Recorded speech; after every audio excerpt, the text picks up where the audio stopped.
Olá, queridos, bendito seja o nome do Senhor outra vez juntos.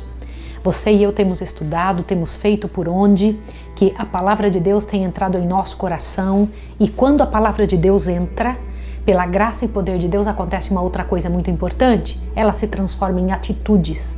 Quando a palavra de Deus é assimilada no coração, na vida, ela se transforma em comportamento, em uma vida igual à vida do céu. É esse o interesse de Deus. Por que Ele deixou sua palavra? Para que pela leitura, pela contemplação dos atos de Jesus, nós venhamos a entender como funcionam as coisas do céu. Eu quero orar com você agora por causa disso, porque hoje nós vamos fazer uma revisão e já entrar na parte principal da maior profecia que a Bíblia tem. Vamos orar juntos? Senhor Deus misericordioso, nós sabemos que nossa mente, Senhor, não é mais a mesma de quando o Senhor nos criou. Nós temos muitas limitações, temos dificuldades para entender. Mas o Senhor disse na sua palavra que se quiséssemos sabedoria, deveríamos pedir a Ti, que o Senhor daria abundantemente.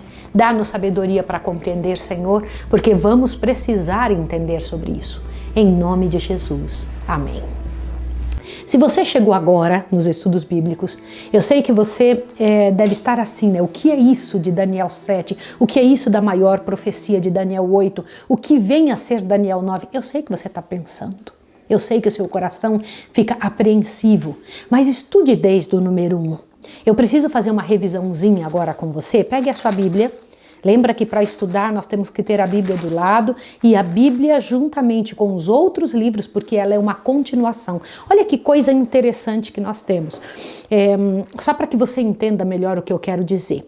O Senhor Deus chamou um homem para escrever. Quando este morre, alguém tem que continuar a história, porque a história de Deus não acabou. Na verdade, a Bíblia é a história de Deus. O Senhor Deus, na sua misericordiosa bondade, tem dado esta compreensão de como as coisas funcionam dentro da mente dele. Então, quando o outro escritor chamado, ele falece, Deus chama outro para dar continuidade daquele ponto em que parou. Você pode imaginar que coisa bonita? Daniel fez uma parte, Daniel cumpriu uma parte desse trabalho, o trabalho de Deus em nos explicar a verdade. E qual era o contexto? O povo do Senhor, que tinha sido chamado para serem os receptáculos de sua graça, o povo que era o guardador da lei, aquele por quem Deus falaria para alcançar os outros povos que Deus amava, porque na verdade não tem um povo que Deus ama mais do que o outro. O Senhor Deus ama a todos igualmente, mas o Senhor Deus chama um povo para uma missão especial a fim de levar a mensagem sagrada para os outros povos. E esta verdade de comentar sobre isso é que tem feito toda a diferença. O povo de Deus que ele chamou para serem os guardadores da vontade e da lei de Deus era o povo judeu. No entanto, esse povo falhou com Deus. Deus pediu que eles levassem a mensagem, não que se contaminassem com o povo. Eles deveriam levar as mensagens aos povos da terra, não que se comentassem com as atitudes erradas do povo da terra. Mas por que atitudes erradas? Porque existe o povo de Deus e o povo do inimigo, um povo controlado por Deus e um povo controlado pelo inimigo, enganado pelo inimigo de Deus. E a vontade do Senhor é que o povo dele fosse ao outro povo e revelasse o que Deus deixou claro, para que nós venhamos a saber, agir e pensar, para estarmos preparados para a restauração que Deus quer fazer em nós e nos levar para morar com Jesus. E este povo, o povo judeu, ao afastarem-se de Deus, se tornaram cativos do próprio povo que deveriam salvar. No caso, Babilônia. O capítulo 1 do livro de Daniel fala exatamente disso. Do povo do Senhor sendo levado para a Babilônia e lá em Babilônia alguns dando bons exemplos. Não é fantástico isso? É isso que o Senhor Deus quer, que nós venhamos ser testemunho vivo do que Deus é capaz de fazer por nós. O rei da Babilônia, que era Nabucodonosor, teve um sonho muito interessante que Deus havia lhe dado. Ele tinha feito perguntas dentro do seu coração sobre o que seria depois dele. Depois do reino dele, o que é que viria? Como vai ser o futuro do planeta? E o Senhor Deus revelou para ele todos os reinos da terra até o último. O último reino que vai existir é o reino de Jesus Cristo, do qual você e eu pertencemos. Mas como fazer para o reino de Jesus Cristo vencer? Isso aconteceu no capítulo 2. O capítulo 3, no entanto, aconteceu um negócio interessante. Vem mostrando um culto forçado. e acontecerá novamente. O que é um culto forçado? Nabucodonosor mandou erigir uma estátua de ouro imensa e que quem não adorasse a estátua seria lançado dentro da fornalha ardente. E 3 jovens hebreus que se mantiveram firmes. Você já percebeu que sempre é a minoria que se mantém firme nas coisas de Deus? Sempre a minoria. Os 3 jovens hebreus, eles não se ajoelharam na frente da estátua. Por quê? Porque existe um mandamento de Deus dizendo para nós não nos ajoelharmos na frente de nada a não ser o Deus eterno. Isso é muito sério. Quando nós entendemos as coisas dentro dessa dimensão, a nossa vida tem uma outra clareza, tem uma outra visão. E eles entendiam, não, eu não me prostro na frente de nada a não ser do Deus eterno. E eles foram lançados dentro da fornalha e o próprio Deus veio em ajuda a eles, veio ajudá-los. O próprio Jesus veio estar com eles e nem cheiro de queimado, né? Nada, nem nas suas vestes, e então, pela graça e poder de Deus, deram um excelente testemunho.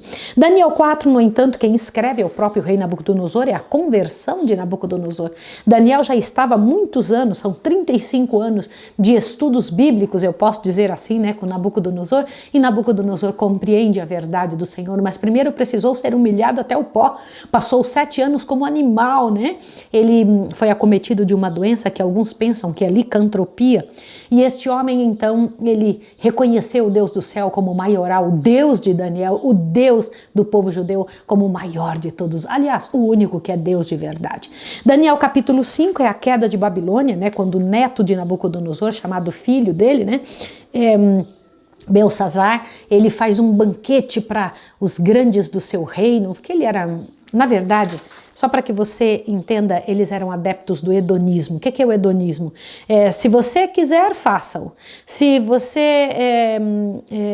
tiver vontade, pegue. Se você tem desejo, faça. Se existe alguma coisa que você tenha... O hedonismo não tem barreiras. Eles eram adeptos disso. Consegue entender? Então, diante disso, eles faziam o que viria na cabeça. E o Senhor Deus, então, já tinha dado luz demais, porque é assim mesmo, quando o Senhor Deus dá luz, um dia ele cobra. É isso que você está ouvindo. E eles tinham tido chances e mais chances de mudar o reino, de aprender. Quando Deus manda um dos dele para o meio de um povo, é a chance que esse povo tem de fazer mudanças de vida.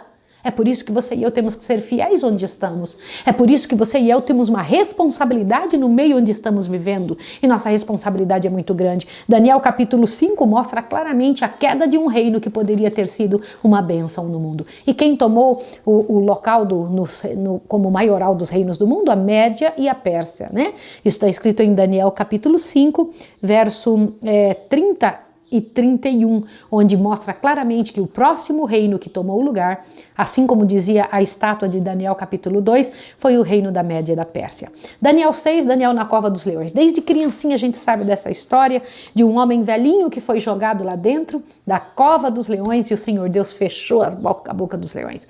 Você acredita mesmo no Deus eterno? Você confia que Deus é capaz de cuidar de qualquer coisa para cuidar da sua vida, da vida de seu povo?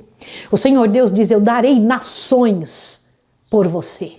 Eu sou capaz de fazer qualquer coisa por você. Na verdade, Deus é capaz de deixar o céu todinho vazio para poder cuidar de mim e de você. Ele mandaria todos os anjos para cuidar de você e de mim. Isso é fantástico. Eu quando paro para pensar nisso, eu digo, eu estou muito bem protegida. Pode estar uma bagunça o planeta. Deus está no controle. Ainda quem está no controle é o Deus eterno. É isso que você tem que pensar. Daniel capítulo 7, no entanto, começa uma profecia de mais alcance. É uma repetição de Daniel capítulo 2, só que com uns adendos a mais. E eu gostaria que você observasse com muito cuidado a comparação que é feita de Daniel 2 e Daniel 7, que é um dos nossos estudos. Daniel estava olhando nas visões da noite, guarde essa frase, visões. Hoje você precisa pensar sobre isso. Daniel teve visões. Como é que a visão acontecia? A coisa vinha dentro de sua cabeça, ele enxergava, era mostrado cenas para ele, ele sonhava com algumas coisas, ele tinha visões de coisas que o céu queria falar e mostrar para ele. Então ele sonhou que da dificuldade do planeta, do meio das nações, 4 reinos se levantariam. E os reinos nas profecias são representados por animais. Tá bem? Então ele viu um leão, com 2 asas, que representava a Babilônia, um urso manco, que era com 3 costelas na boca, representando a Média e a Pérsia. Ele viu um terceiro reino, que era um leopardo com 4 asas e 4 cabeças, mostrando Alexandre o Grande, né, com os seus 4 generais, né, rápido, imagina um leopardo de 4 asas, que rápido que ele é, né, e ele conquistando o planeta todo. Depois ele viu um animal terrível e espantoso. Depois do reino da Grécia, viria então um reino terrível e espantoso, que é o reino de Roma.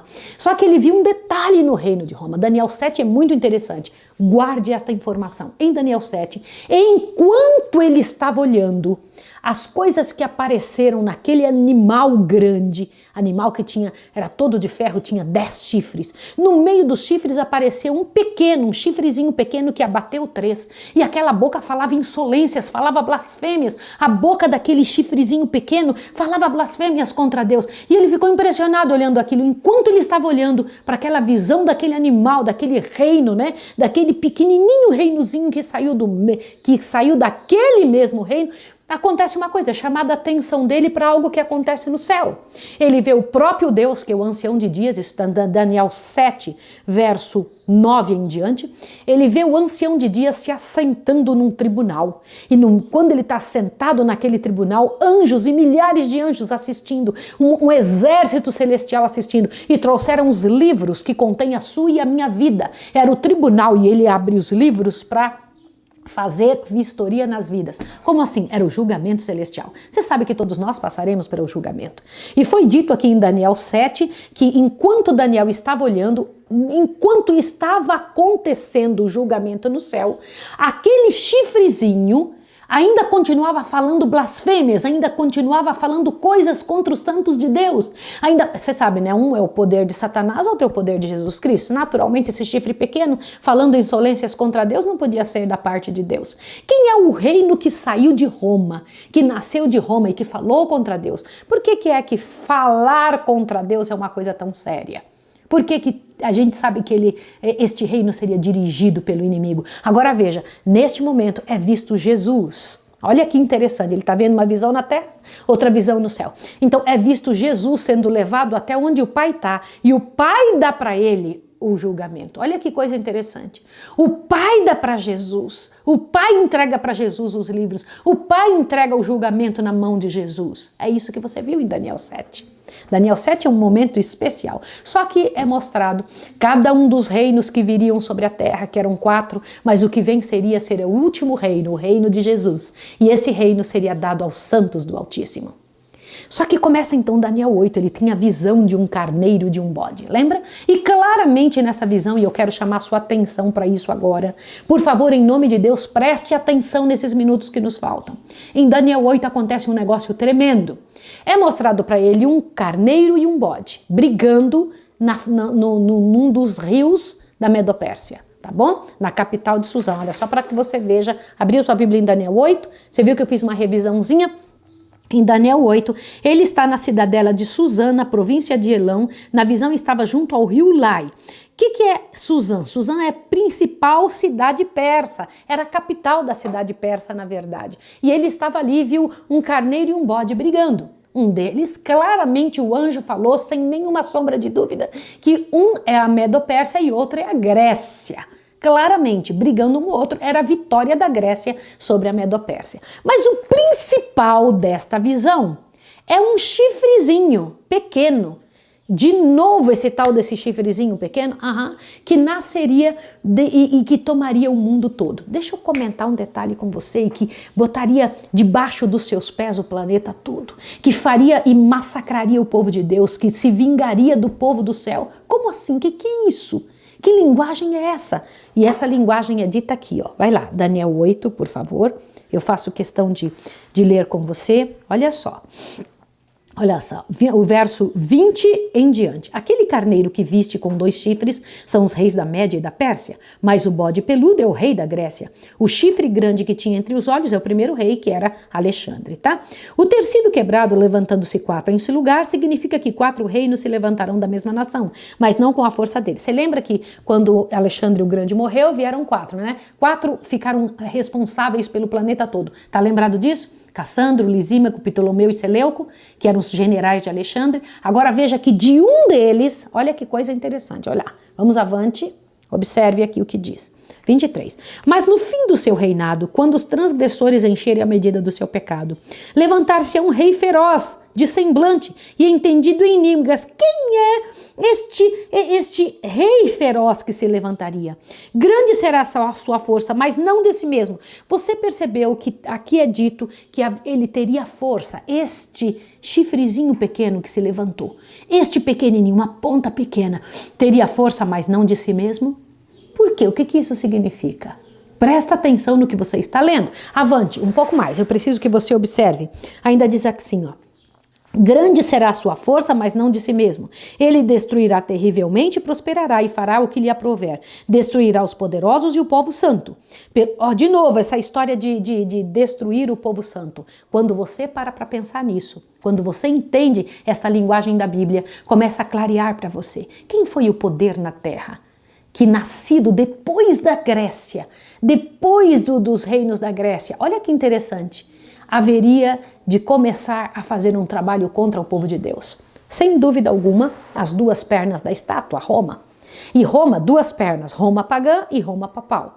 Porque você sabe que o Império de Roma, começado no ano antes de Cristo, começou no ano 168 antes de Cristo e continuou seguindo como Roma pagã até 476 depois de Cristo.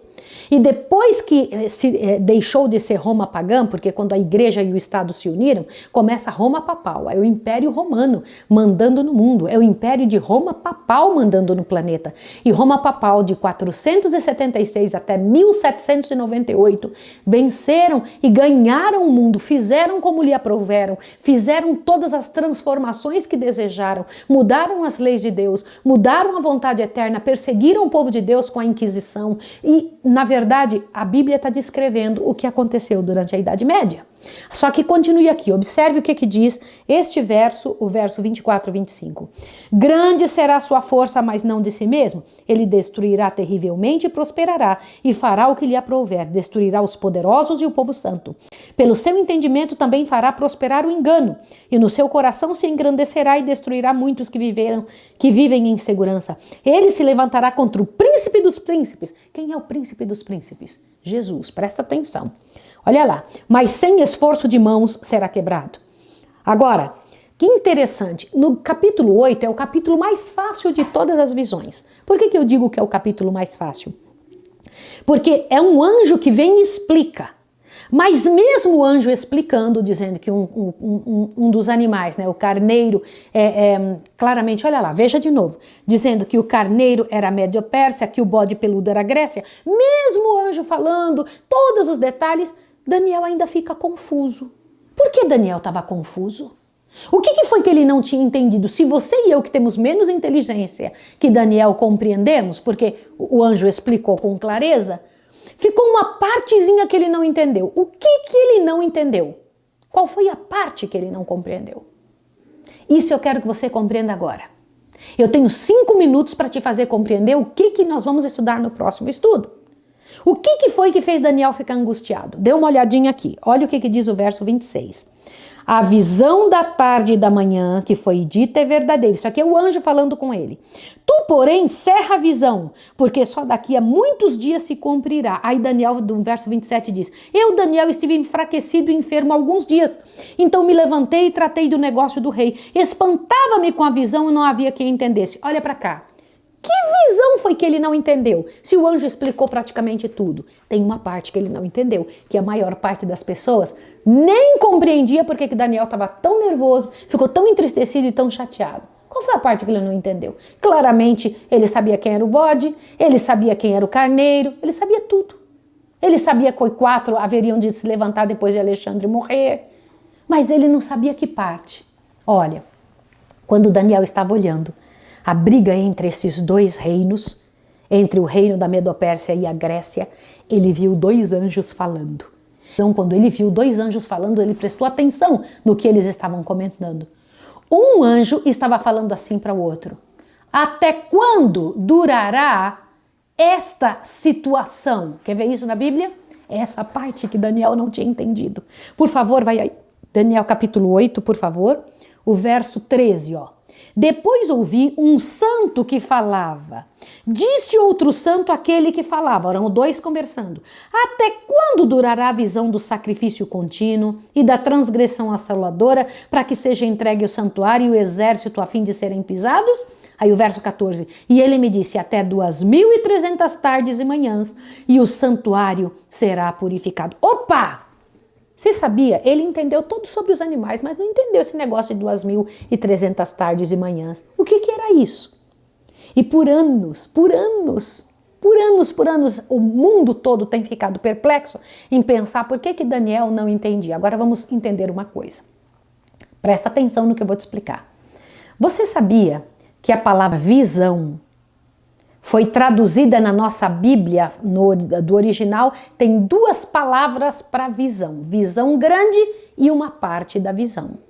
Isso mesmo que você entendeu. A visão toda e um pedacinho dela. Tem diferença da visão no todo e só um pedaço da visão? Claro que tem. Daniel tinha entendido praticamente toda a visão, mas não um pedacinho. Como que a gente sabe disso? É olhar a maneira como a palavra visão foi traduzida. Na nossa Bíblia tudo está escrito visão, mas no original está escrito Daniel entendeu quase toda a visão, mas não uma parte dela. Como assim? Olha aqui o que eu vou te mostrar agora. Olha lá, presta atenção aqui para você entender. O verso 15. Então eu, Daniel, contemplava a Casom, está escrito visão na nossa Bíblia, mas no original está escrito Casom, e procurava entendê-la. Diante de mim se apresentou um ser semelhante ao homem.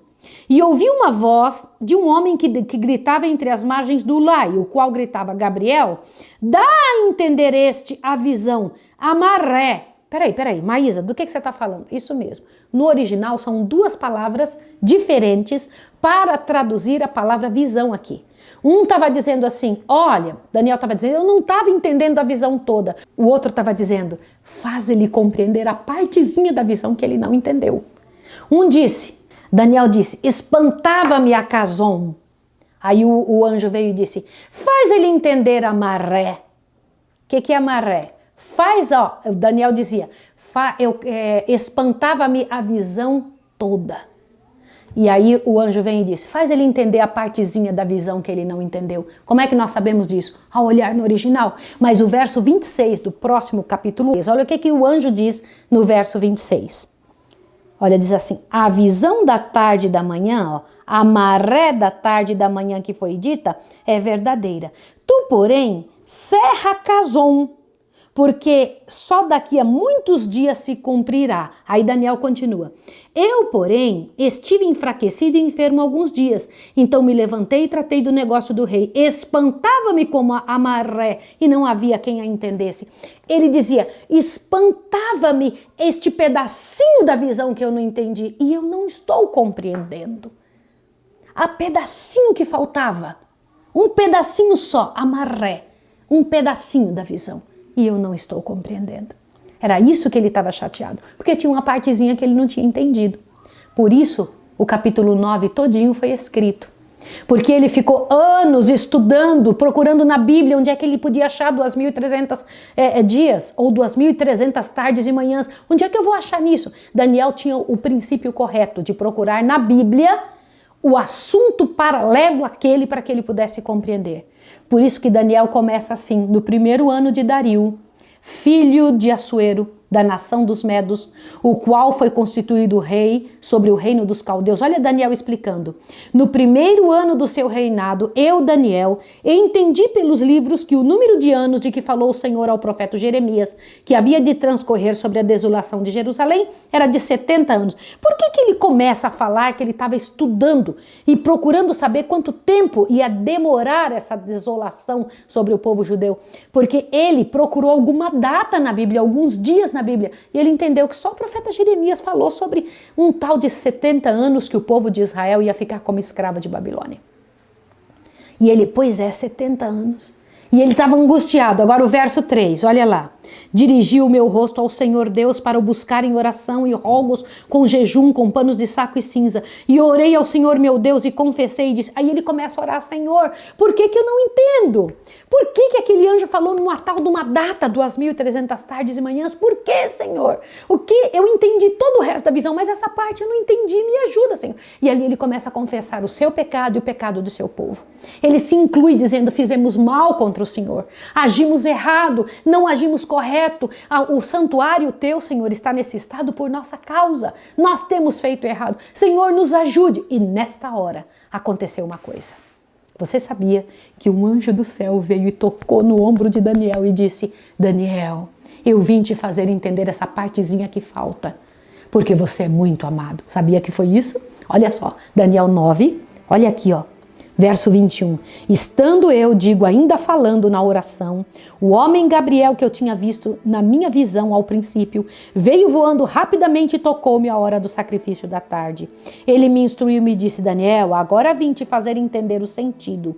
No princípio das tuas súplicas saiu a ordem, eu vim para declarar-te a ti, porque és muito amado. Portanto, considera a mensagem e entende a maré, entende a visão, entende o pedacinho que você não tinha entendido. E é sobre isso que vamos falar no próximo estudo. O pedacinho que Daniel não tinha entendido, que é a parte principal de todos esses estudos. Não é fantástico? 2.300 tardes e manhãs. É o que vamos estudar da próxima vez. Vamos orar juntos? Querido Deus e amado Pai, louvado seja o teu nome, porque o Senhor ouve mesmo a oração dos teus filhos, quando se achegam a ti em humildade de coração, quando confessam o seu pecado, quando buscam a sua face, o Senhor manda mesmo resposta do céu. Abençoa-nos para o próximo estudo, em nome de Jesus. Amém.